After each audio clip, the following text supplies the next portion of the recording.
Quando eu me encontrava preso na cela de uma cadeia, foi que eu vi pela primeira vez as tais fotografias em que apareces inteira, porém lá não estavas nua, e sim coberta de nuvens. Terra, terra, por mais distante, o errante navegante, quem jamais te esqueceria.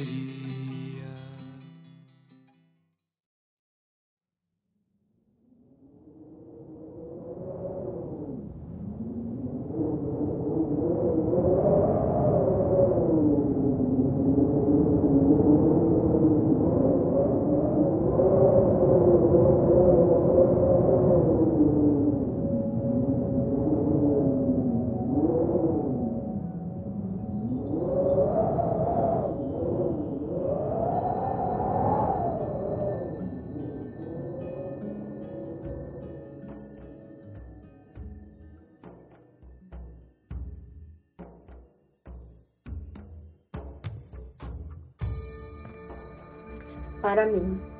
Carla Soares, uma pesquisadora e profunda estudiosa da visão sistêmica da ecologia voltada para os estudos profundos dos animais dentro dos sistemas familiares humanos, me sinto profundamente honrada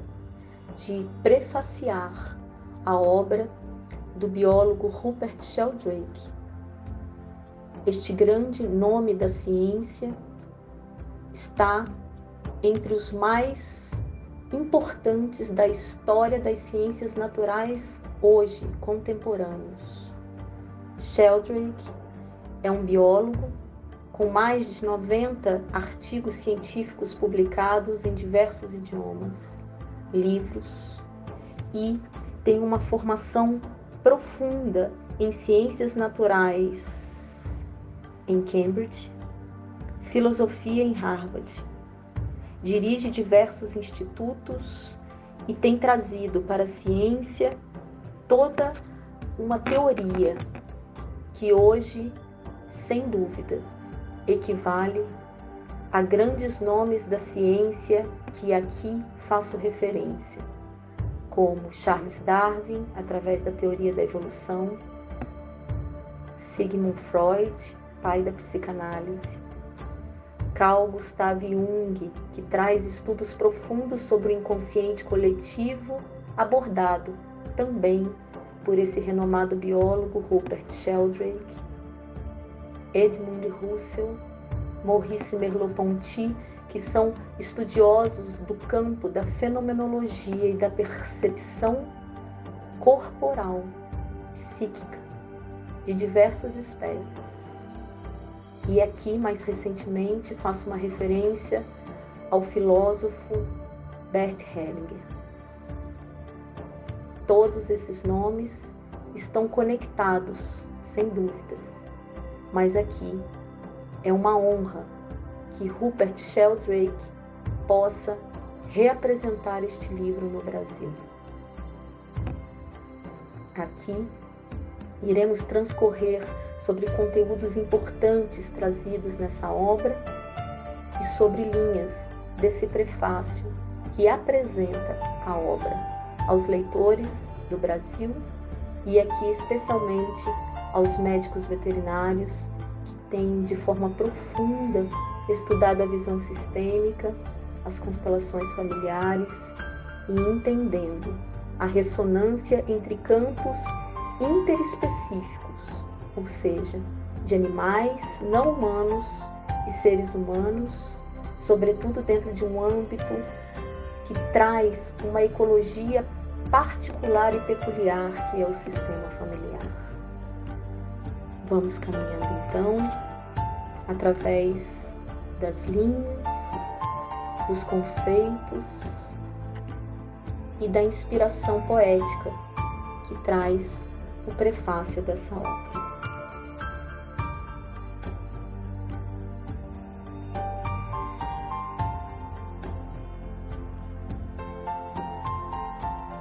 Há cerca de 13,5 bilhões de anos, o fenômeno conhecido como Big Bang dá início à possibilidade da existência do encontro entre fótons, átomos, moléculas e o que entendemos como matéria complexa. Há 4,5 bilhões de anos, em condições atmosféricas mais ou menos estáveis, a Grande Mãe Terra, aqui chamada mitologicamente de Gaia, como representação da personificação do feminino na matéria, surge como a possibilidade de ser um receptáculo para a biodiversidade e para a primeira forma de vida na Terra. Assim, as primeiras formas são representadas pelas algas e por seres autotróficos, que são seres capazes de produzirem uma certa autonomia energética independente da variabilidade geoclimática da Terra. Essas primeiras formas de vida se interrelacionam junto com os fatores abióticos, ou seja, geoclimáticos, e dão condução para que a biodiversidade global emerja através das primeiras espécies de heterotróficos, ou seja, espécies de vida que dependem de uma troca energética com o meio externo e que são complexas, pluricelulares e que são representadas a partir de 3,5 bilhões de anos. A partir dessa datação, a Grande Mãe Terra, aqui chamada de Gaia pela teoria de Gaia, a hipótese de Gaia trazido pelo fenomenal James Lovelock e Linus Margulis, dois cientistas profundos, James Lovelock da NASA, que traz a Terra como um organismo vivo que possui a capacidade de homeostase, ou seja, de autorregulação, e que se ordena de forma sistêmica, interdependente e viva, carregando uma força que permite que somente há 120 mil anos o gênero Homo inicie, então, o seu caminho evolutivo na Terra, mudando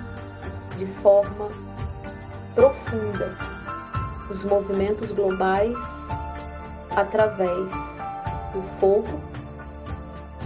através da cultura e através das diversas relações entre seres humanos e animais. Nesse contexto coevolutivo entre a espécie humana e a domesticação das espécies selvagens para diversas funções e usos necessários, são representações de relações mutualísticas entre duas espécies ou espécies diferentes. Num contexto mais arcaico de sobrevivência, segurança e socialização, esses animais e seres humanos foram coexistindo ecologicamente até chegarmos no que entendemos como, de fato, a domesticação dos animais selvagens. Os animais selvagens, especialmente cães, iniciam seus processos de alterações genéticas para o serviço da espécie humana, há cerca de 120 mil anos, quase junto com o desenvolvimento do gênero Homo na Terra, chega em seu ápice há cerca de 18 mil anos atrás, quando de fato nós temos as espécies domésticas conhecidas hoje como cães, gatos, pequenos ruminantes e equídeos. Nessa relação de transformação ecológica, de sobrevivência cultural, os animais domésticos, e aqui faço uma referência aos cães e gatos principalmente, passam a coexistir dentro do âmbito familiar, ganhando uma dimensão e uma proporcionalidade de ressonância de campos de informação nunca visto na história da Terra. Nesse contexto, os animais, sistemicamente, vão ocupando as nossas lacunas, os nossos desafios emocionais, as nossas projeções e, por vezes, e não raramente, as nossas desconexões com o nosso sistema original familiar.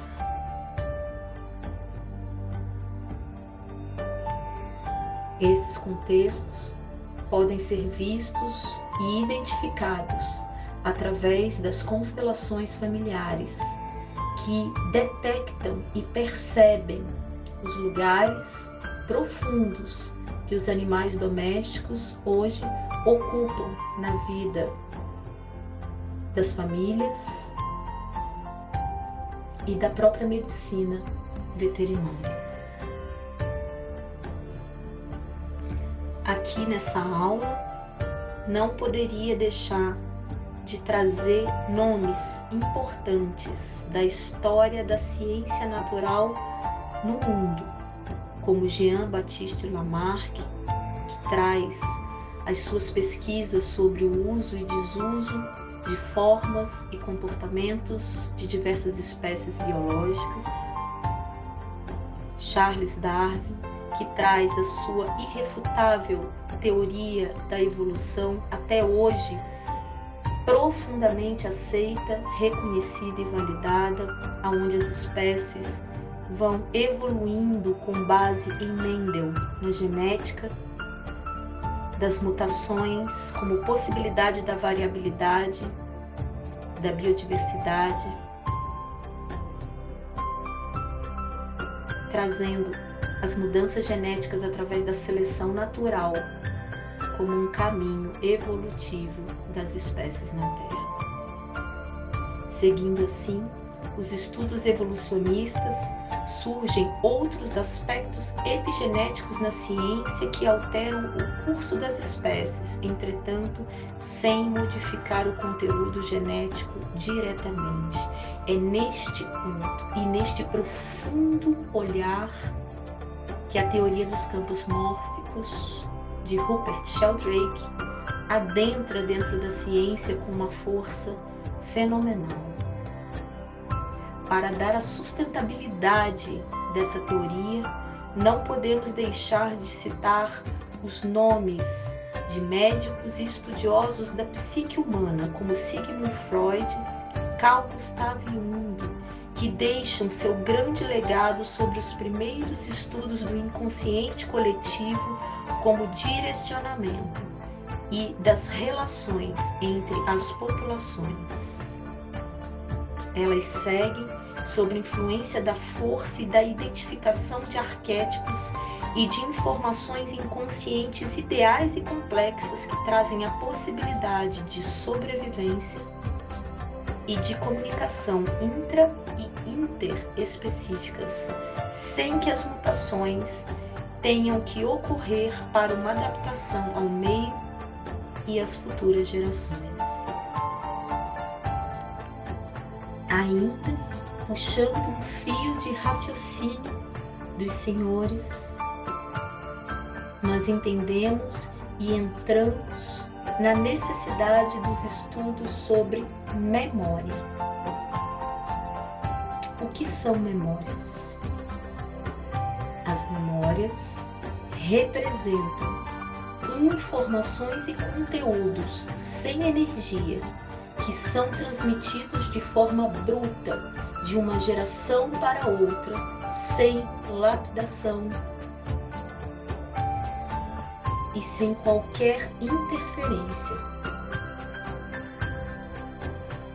Os descendentes que recebem essas memórias e essas informações podem utilizá-las de forma bruta ou podem lapidá-las e adaptá-las melhor ao meio, à ecologia na qual vivem, na cultura e na necessidade do seu tempo.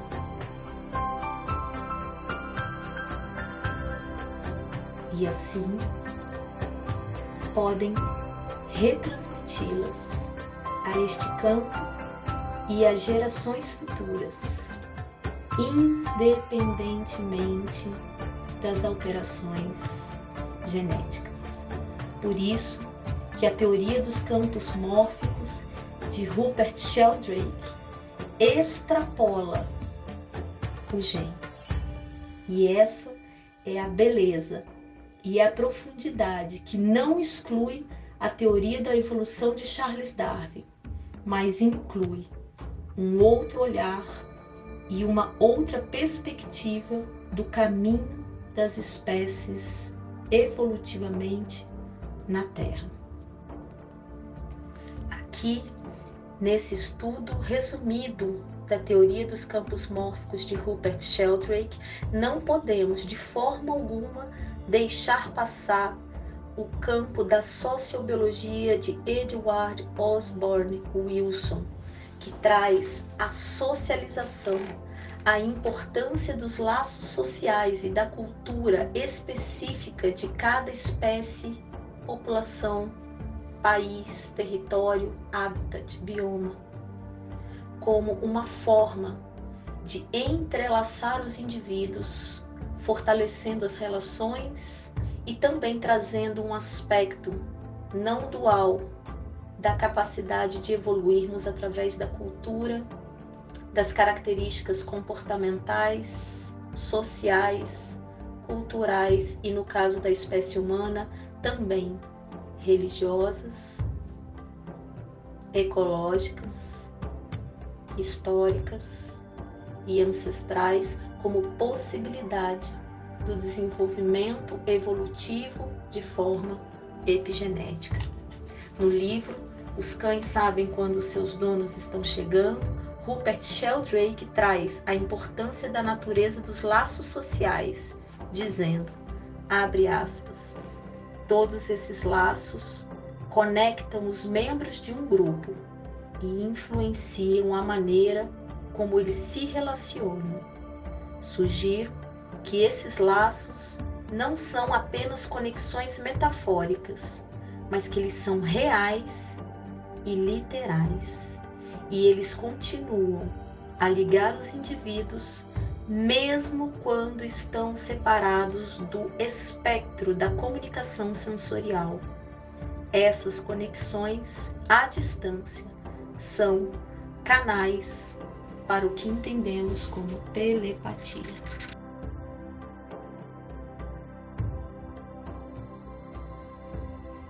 Aqui, nessa obra, além da teoria dos campos mórficos e da ressonância mórfica, o autor,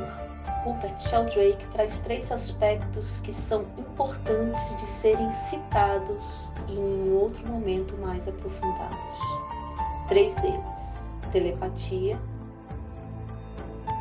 o senso de direção dos animais e a capacidade de premonição, ou o que chamamos de pré-cognição.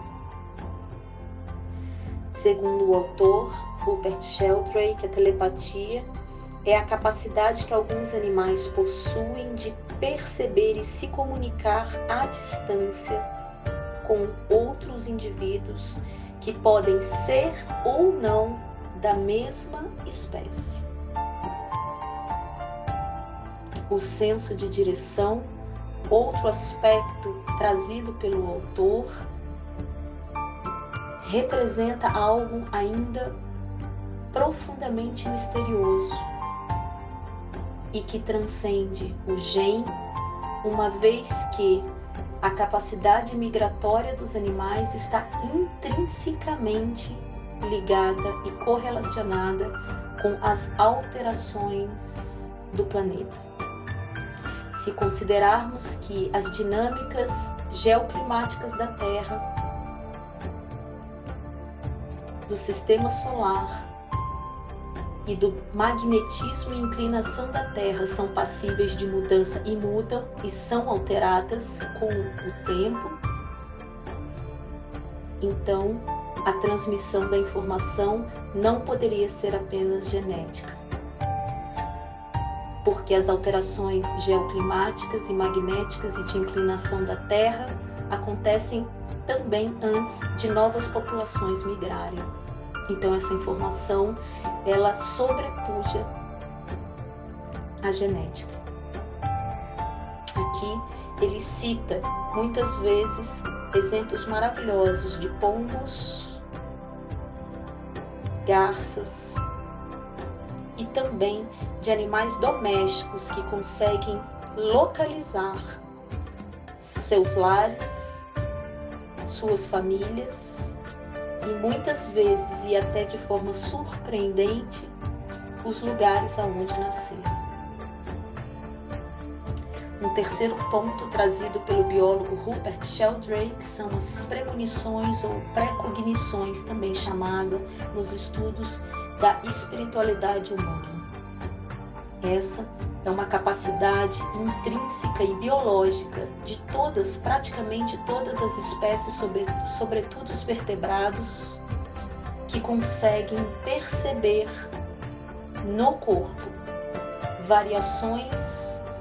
importantes da Terra, como terremotos, maremotos, desastres ambientais e ecológicos, e também conseguem perceber com uma certa antecedência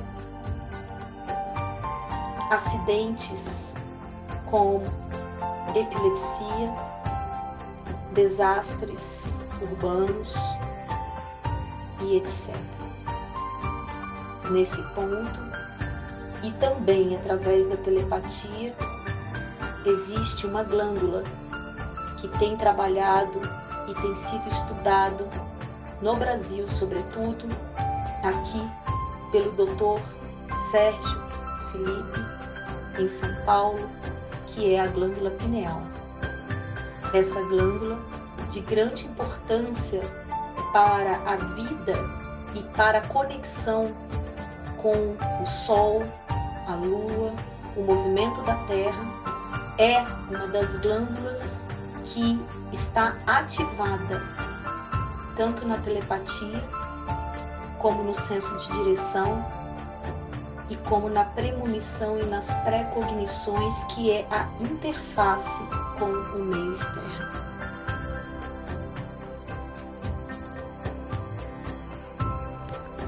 Aqui deixamos um profundo convite aos leitores desta obra que adquiriram conosco esses exemplares com dedicatórias, mimos e muito amor, possam estudar profundamente, sobretudo dentro de sala de aula, durante a formação de novos profissionais em visão sistêmica, em constelações familiares, do estudo da biologia, da ecologia e do comportamento humano e animal. Possam mergulhar nessa obra. Cães sabem quando seus donos estão chegando, do autor Rupert Sheldrake. E aqui finalizamos com muita honra, gratidão, ética, força, esse prefácio em nome de todos os povos, culturas e biodiversidade do Brasil, um dos países mais ricos em biodiversidade no mundo, e deixo o meu mais profundo respeito e amor ao grande cientista do terceiro milênio, Dr. Rupert Sheldrake, à sua família e aos seus ancestrais.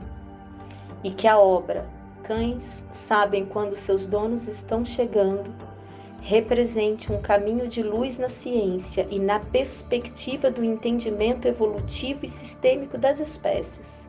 para que seja possível uma compreensão a respeito das relações ancestrais e entre as mais diferentes formas de vida no planeta e da história da grande Gaia no universo.